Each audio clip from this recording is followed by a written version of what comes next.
Hi, I'm Todd Jones, host of the podcast Pressbox Access. Here's a clip from my interview with Diane Pucin. She was there, courtside, covering the Indiana basketball game when Bob Knight threw a chair. You know, when I think about the early start of your career and what you had to deal with, it seems crazy now. But you were also there for some crazy moments in sports. Yep.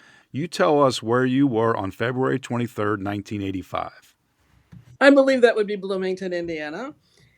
And one of the good things back then was we got seats right on the court. Our press seats were not up in the nether regions of the stadiums like they are most of the time now. So we were right on the court, the beat writers anyway. Right.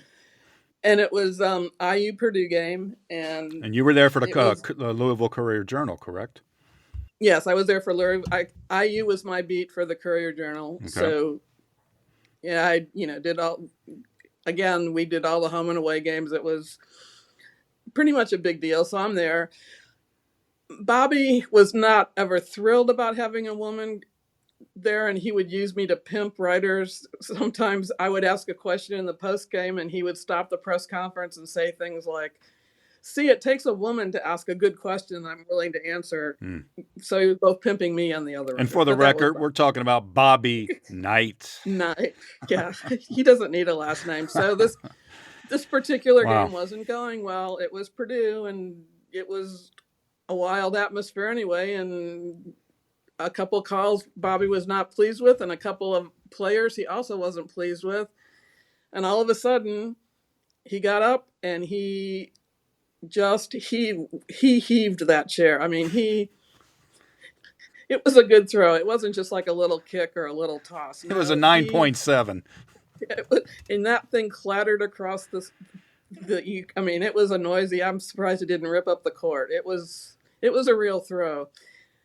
And all you're thinking at that time is, oh, crud, it's deadline. And I think the game suddenly is not important anymore. I think I have to rewrite the lead here that I was going to have. That it was. And I don't even think at the time I realized how big a deal that it was. And needless to say, he did not come and talk to us after the game about that little incident. But that was Bobby. That was every game. You just didn't know what was going to happen. But you did see the chair. You saw Bobby throw the chair. I saw the chair. It was like slow motion almost. As that chair was skittering across the floor, it's like all time stopped. There was, it became silent almost for a minute. It was one of those, oh my God, what am I seeing? And then the chair stopped, and then the noise started, and you're rewriting your lead, obviously, because.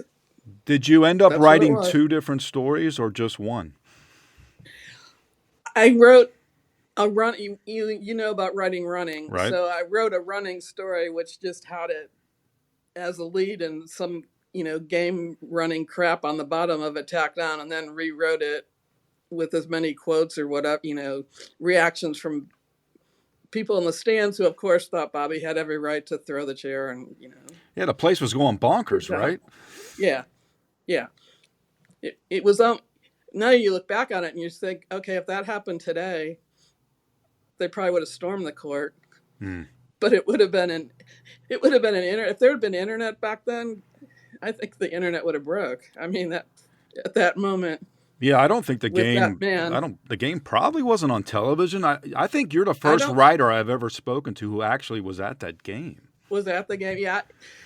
It was a whole, and that was part of the fun of writing sports back then, honestly, because you were actually describing things that most people had not seen live. Well, the Big Ten really came down hard on Bob. They gave him a whole one-game suspension. Yeah.